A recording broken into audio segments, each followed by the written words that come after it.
Mano a mano. La salida de Rodrigo Valdés del Ministerio de Hacienda es el tercer cambio en el equipo económico que realiza la presidenta Michelle Bachelet durante su mandato. Queremos analizar el impacto de este ajuste, las discrepancias internas que se produjeron en el gobierno. Es por eso que vamos a conversar en este mano a mano con el diputado de la UDI, Patricio Melero, quien además es integrante de la Comisión de Hacienda de la Cámara Baja. ¿Cómo está, diputado? Buenas tardes. Muy buenas tardes, Patricia. Buenas tardes, Gonzalo. Importante pensando los temas pendientes que quedan de aquí adelante, especialmente lo que dice en relación con el presupuesto. ¿Cuál es el análisis que hace sobre lo que ha ocurrido en el día de hoy con este cambio, no solamente del Ministerio de Hacienda, sino en general en el equipo económico?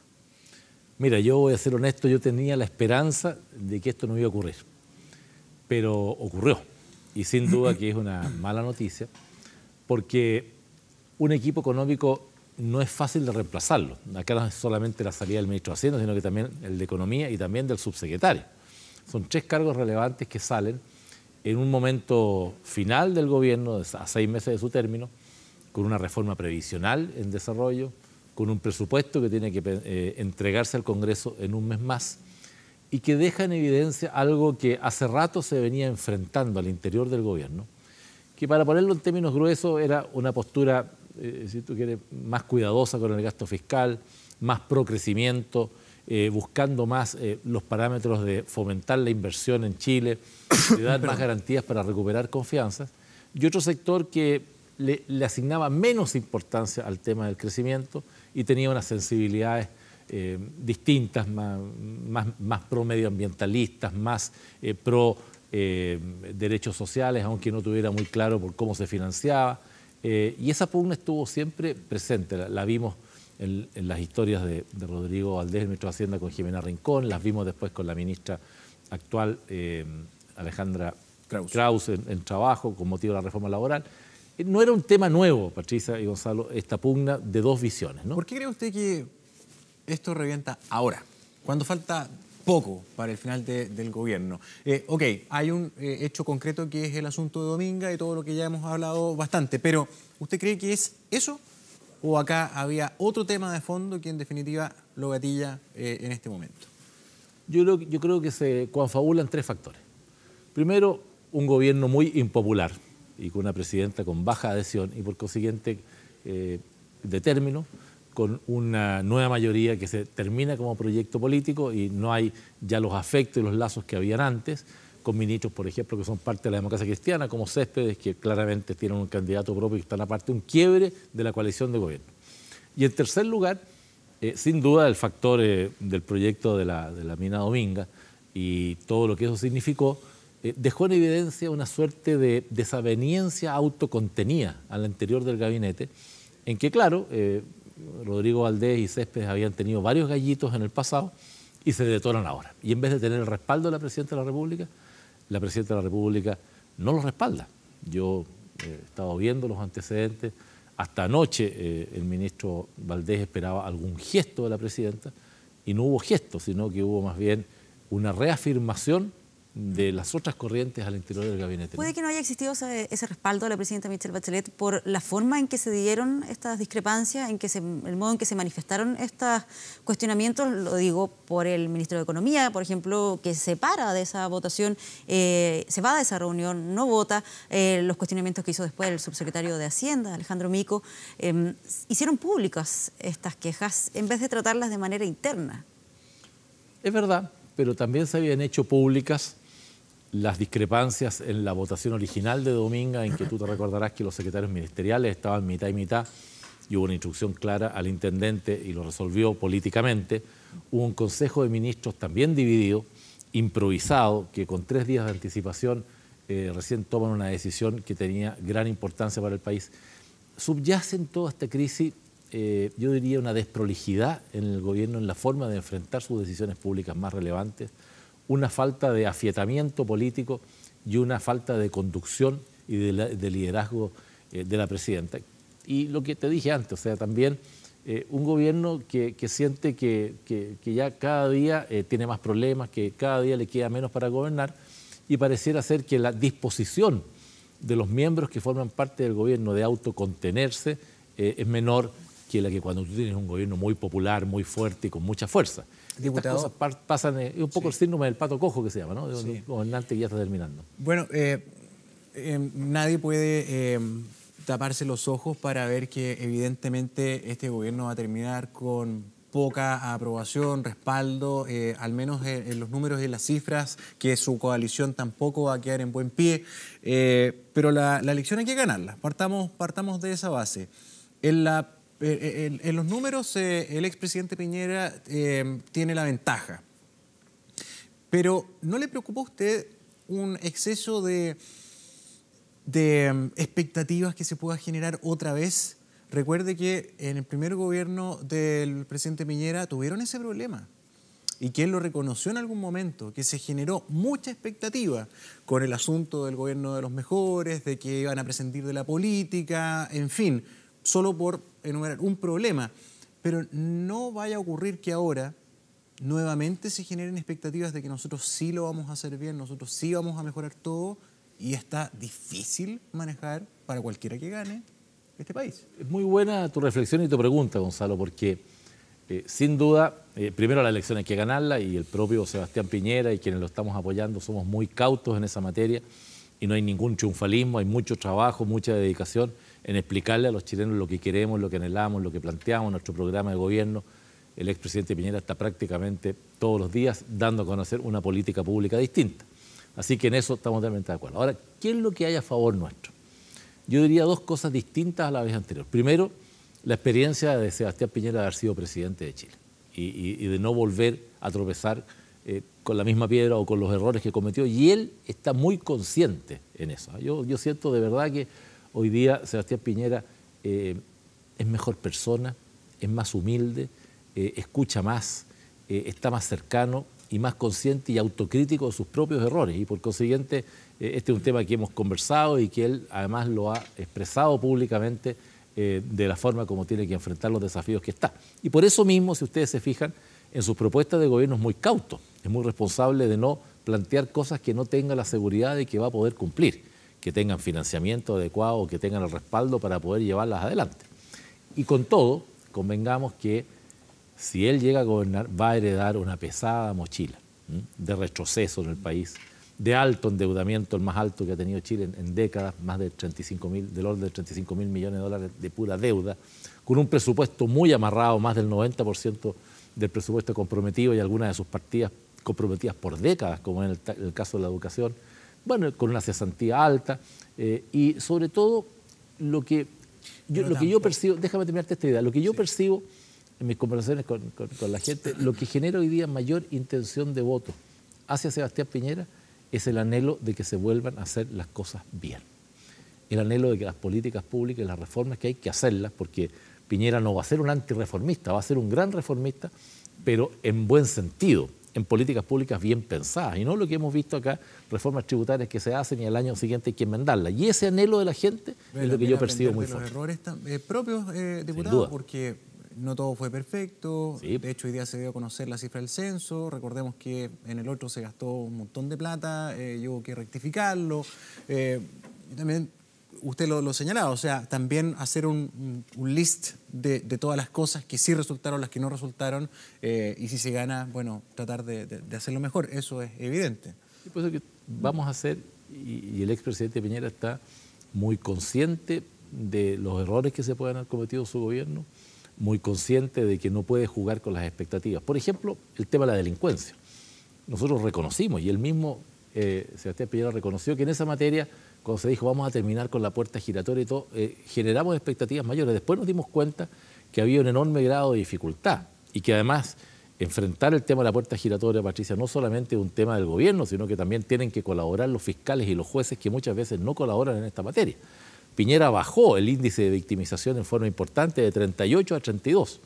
Pero en fin, aprendimos a gobernar, aprendimos de los errores que se cometen cuando se gobierna, pero también nos hacemos muy responsables de que si llegamos a hacer gobierno, después de esta crisis más encima que se ha desatado hoy día, va a ser una tarea difícil, compleja, que va a generar y va a requerir de muchas voluntades y de mucha unidad y confianza en el equipo que gobierna. ¿Cuánto puede pesar en todo este proceso de elecciones en contra del candidato Sebastián Piñera que hayan ciertas políticas sociales de la actual mandataria que él cuestione directamente o que no quiere seguir adelante profundizándola. Estoy pensando, por ejemplo, en el tema de la gratuidad, que es celebrada por una parte importante de la ciudadanía, por la cantidad de personas que van a salir de la universidad sin la mochila de un crédito, de estar endeudado o que su sueldo vaya a ser menor porque van a estar pagando un porcentaje durante una buena cantidad de años. Sebastián Piñera ha sido muy clara, Patricia, en que él va a mantener la gratuidad al 50% de los alumnos del país. Claro, por eso digo, no profundizar. Claro. Solamente queda la diferencia que está planteando hoy día el gobierno, que quiere llegar al 60% de gratuidad. Y nosotros hemos dicho vamos a llegar al 50%. Y por consiguiente pueden tener la certeza, esos más de 200 y tantos mil alumnos que hoy día tienen gratuidad, que si Piñera es presidente se les va a mantener esa gratuidad. Si el problema es con el resto. Y voy a ese punto. Según cifra de de ahí hacia arriba, las familias van a tener también gratuidad, no van a tener nada que pagar. El que va a quedar con una deuda es el hoy día estudiante y profesional mañana, que cuando sea profesional, en un plazo de 10 años y no comprometiendo más allá del 10% de su sueldo, le va a ir devolviendo al Estado ese aporte que le hicimos todos los chilenos para que él pueda educarse. Pero no va a haber endeudamiento familiar y por consiguiente pueden tener la absoluta tranquilidad de que en esa política va a haber absolutamente responsabilidad. Ahora, subir, Patricia, a su pregunta, de 50 a 60 son 300 millones de dólares. Entonces también hay que ver las otras prioridades. El presidente Piñera quiere mejorar sustancialmente las pensiones en este país. Quiere enfrentar con decisión y con fuerza el tema de la delincuencia. Hay enormes necesidades de terminar con los programas habitacionales. O sea, el país no solamente es educación, ¿ah? Y ahí está el tema de las prioridades también.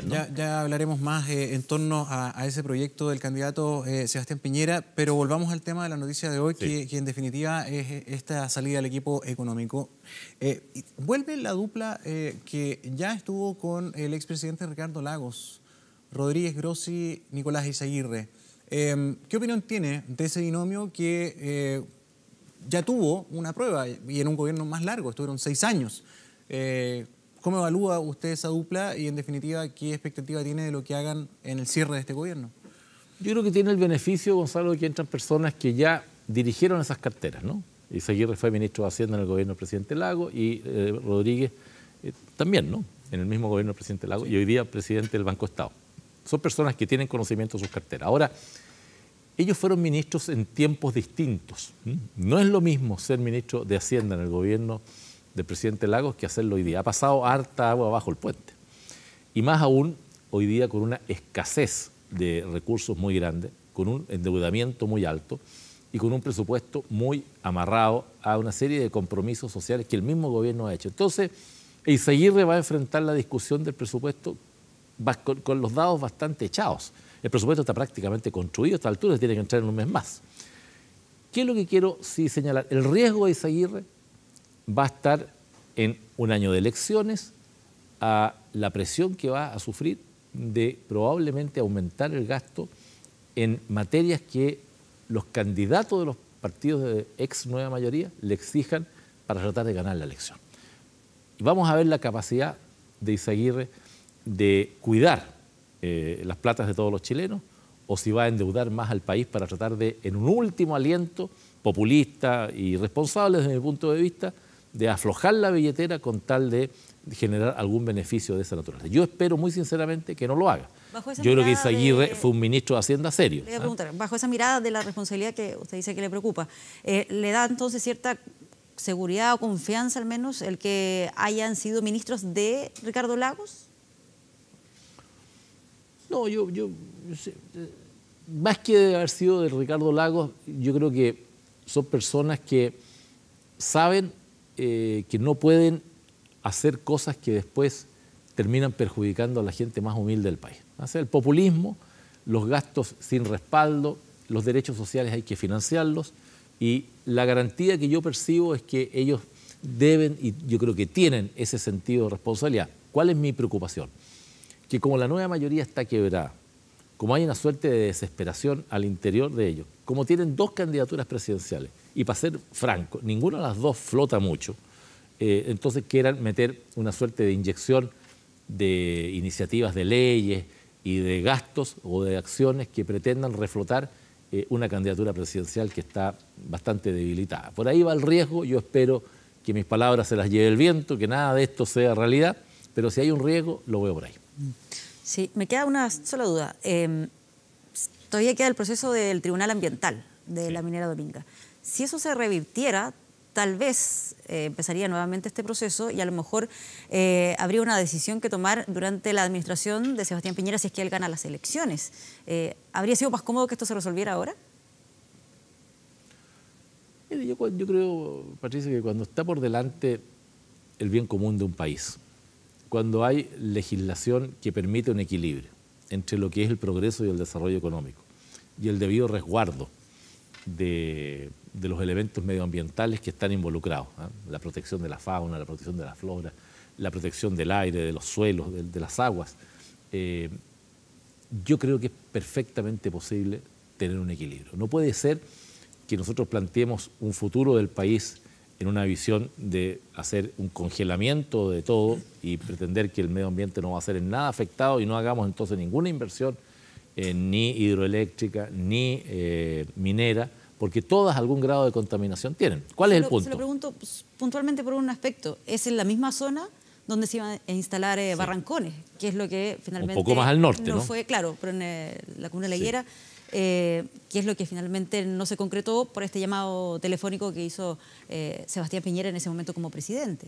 Lo único que le puedo decir, Patricia, es que no va a haber un segundo llamado telefónico. El presidente Piñera entendió que eso fue una política que tuvo de bueno, que salvó un santuario de la naturaleza, muy importante. Él tampoco tomó una decisión arbitraria. Él le ofreció a la compañía que hiciera la inversión, pero que se trasladaran, ¿cierto?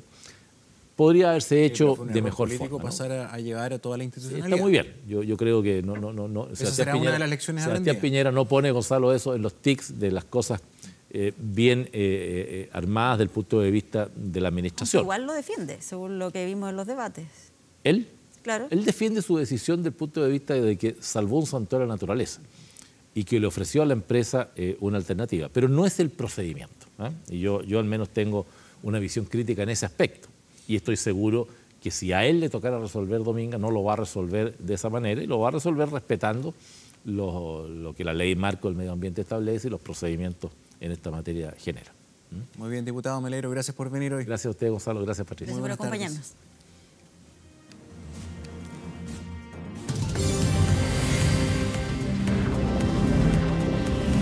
Mano a mano.